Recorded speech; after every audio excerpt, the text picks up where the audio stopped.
कि आज 15 साल और 96 दिन बाद पहले नंबर के ऊपर ये मेरा तारे वाला सवाल लगा है।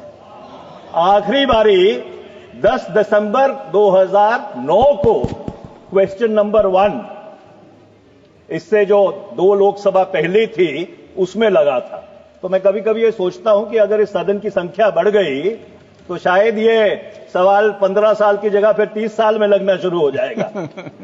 अध्यक्ष जी, आज से 96 वर्ष पहले जब शहीद आजम भगत सिंह और बटुकेश्वर दत्त ने केंद्रीय विधानसभा में अपना विरोध दर्ज किया था, तो उन्होंने कुछ पर्चे फेंके थे।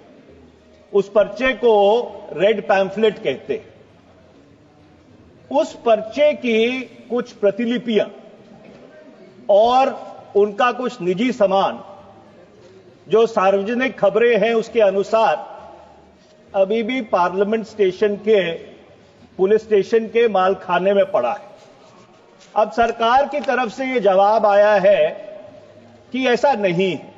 मैं इसमें कोई विरोधाभास में नहीं पड़ना चाहता, पर मैं सरकार से यह आग्रह करना चाहता हूं, बहुत विनम्रता से आग्रह करना चाहता हूं कि यह हो सकता है कि जिस चीज का मैंने जिक्र किया और उसके साथ साथ कुछ और भी ऐतिहासिक सामान उस मालखाने में पड़ा हुआ है।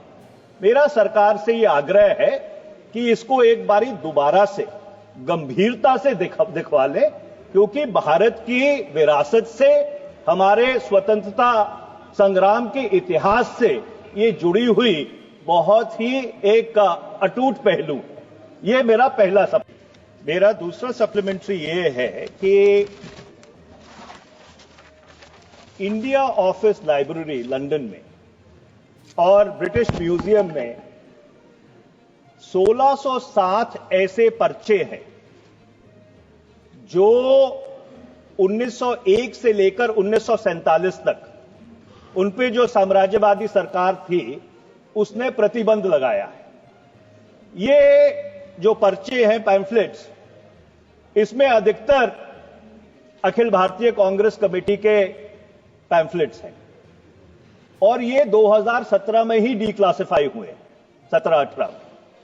मैं सरकार से ये जानना चाहता हूं कि क्या सरकार को इन पैम्फलेट्स के बारे में जानकारी है, और दूसरा, इनकी जो प्रतिलिपियां हैं उनको वापस लाने के लिए सरकार की तरफ से कोई पहल की जाएगी। और अध्यक्ष जी, इसी से जुड़ा हुआ सवाल एक ये है कि जो भारत की न्यायपालिका है उसमें जो आरोप पत्र दर्ज हैं और जो जुडिशियल रिकॉर्ड है 1900 से लेकर 1947 तक, वो जो इस मुल्क के आम आदमी की भूमिका रही है स्वतंत्रता संग्राम में, उसकी सुनहरी कहानी कहता है।